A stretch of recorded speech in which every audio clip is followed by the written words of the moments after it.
Hi, I'm Michael, and this is Carelifornia. And at this point, it's Thursday, and we are fast approaching the last hour of the last day of the last moment for Congress to put together a relief package by Friday that could help out millions of Americans who, without any help, may be soon out of work, out of money, and out of their homes if no assistance is forthcoming.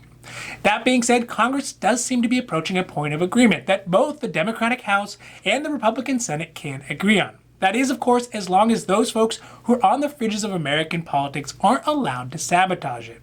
And of course, I have to add, if we have learned anything this year, is that a deal is not a deal until it's done.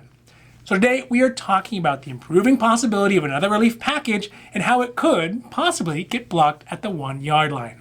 Now, this is your 5-minute daily dose. So let's make this quick. But before we do that, if you like this information, if you find it interesting, if you find it helpful, please don't forget to like and subscribe. That way you can get updates when our newest and most informative videos become available. So let's start with the optimistic perspective that our elected leaders are finally ready to sit down with each other in good faith and try to hash out a deal that they can both agree on. Yesterday, congressional leaders seem to be indicating that they have gotten to a point where they can fundamentally agree on how a new stimulus package should work, but are still working on just a few handful of issues before it's ready to go.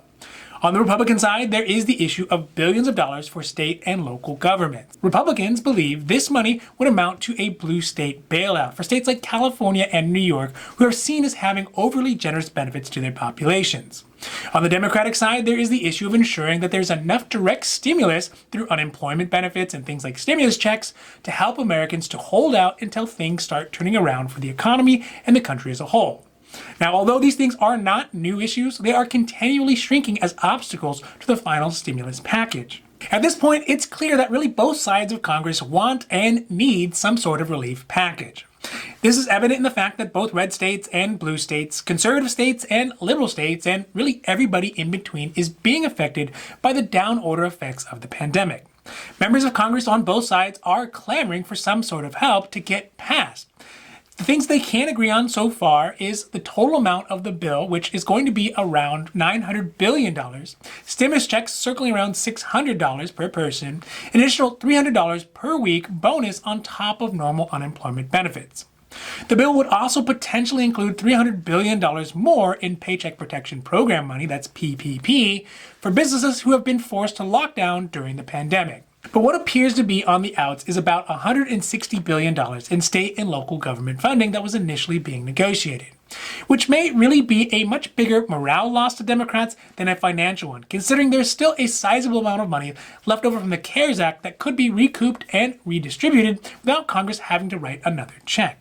With all that being said, there are still a few things working against the possibility of getting a relief package through by the 18th of December, which, need I mention, is 48 hours away.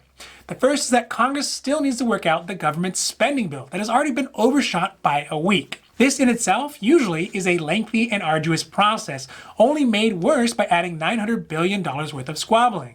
The second is that there are still unruly members of both sides of the political spectrum who are kicking the back of seats and screaming about how the final bill being either too generous or too lean for their liking. There are Democratic senators like Bernie Sanders who's dead set on $1,200 stimulus checks, and Republicans like Rand Paul who have been against the massive relief bill since the very beginning, out of concern for the mounting debt being added to the already outsized national debt. So despite the closeness leaders have to a deal, there are still things that could foul up the whole process even in the final steps before a deal is done. Right now, it's unfortunately necessary to keep in mind the perspective that a relief package, however close to being negotiated out, is not done until it's done. I'll say it once, and I'll probably say it a million times more until at least a president has the actual bill on his desk. I know this is obvious, but the reality is that we have been in this situation so many times it's become formulaic.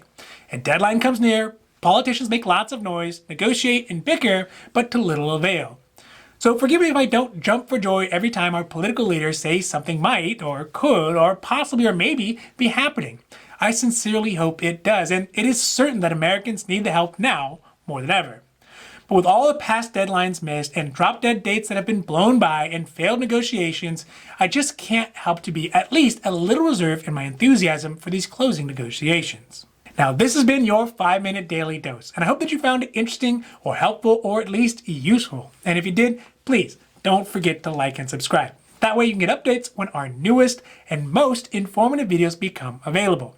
So that's it for me, and for Carelifornia, I'm Michael, wishing you a happy, healthy day.